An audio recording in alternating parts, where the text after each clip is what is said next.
Sir KCR అని short temper, ఈ short temperament మీకు లాస్ చేసిందా లాభం చేసిందా? నేనైతే నేను షార్ట్ టెంపర్ అనుకోవట్లా. అది జనరల్గా ఏంటంటే నేను ఎంతోమంది నా ఆత్మవిశ్వాసాన్నో ముక్కు చూడతానో షార్ట్ టెంపర్ అనుకోవచ్చు, లేకపోతే ఆవేశపడడం అనుకోవచ్చు. కానీ నేను ఎప్పుడు ఆవేశపడిన సందర్భాలు నాకైతే ఎప్పుడు అనిపించలా. నాకు షార్ట్ టెంపర్ అని కూడా నేను అనుకోవట్లా. షార్ట్ టెంపర్ అయితే 10 ఏళ్ళు నేను టీడీపీలో కొనసాగేవాడిని కాదు.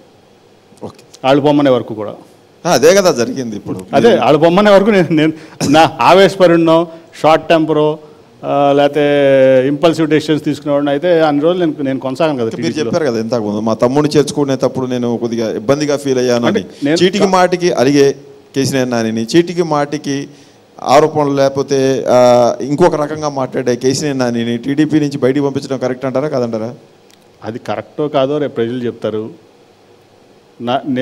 నన్ను బయటికి పంపించడం వల్ల వాళ్ళు ఎంత నష్టపోయారో రిజల్ట్ తర్వాత వాళ్ళకి తెలుస్తుంది. ఇప్పుడు కాదు కదా, రిజల్ట్ తర్వాత మీరు చెప్తారు, ప్రజలు చెప్తారు, ప్రపంచం చూస్తుంది ఎవరికి నష్టం, నాకు నష్టమా వాళ్ళకి నష్టమా అని. కొత్త రికార్డు విజయవాడ కేంద్రంగా వైసీపీ రికార్డు సృష్టిస్తుంది. మీరు చూస్తే విజయవాడ ఎంపీ గెలిచినప్పుడల్లా ఓన్లీ ఆ పార్టీ వేవ్ ఉన్నప్పుడే గెలిచేవాడు విజయవాడ ఎంపీ చరిత్రలో 52 నుంచి కూడా.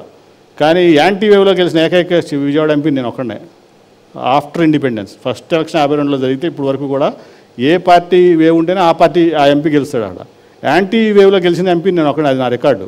అంటే ప్రజలు నేను చేసిన సేవల్ని గుర్తించి నా మీద అభిమానం చూపించి మళ్ళీ ఈయన నాకు ఎంపీ కావాలన్నారు. రేపు కూడా అంతే. ఇప్పుడు విజయవాడ వాళ్ళు చిన్న కేసీఆర్కి ఓటేయాలా, పెద్ద కేసీఆర్కి ఓటేయాలా? మొత్తం కేసీఆర్నే ఉంది కదా.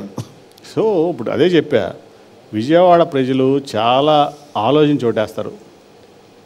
చాలా ఇప్పుడు ఎమ్మెల్యేకి ఎంపీకి కూడా డిఫరెన్స్ చూపిస్తారు ఓటింగ్లో. అంటే ఒక వ్యక్తిని చూసి ఓటేసే తత్వం విజయవాడలో ఉంది.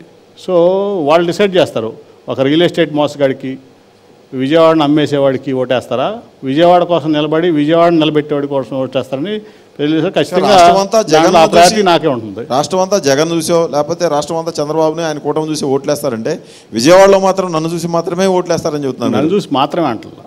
నన్ను ఇద్దరు ఇప్పుడు 2 పార్టీలు బేసు 2 పార్టీలు ఉంటుంది, న్యూట్రల్స్ ఉంటారు.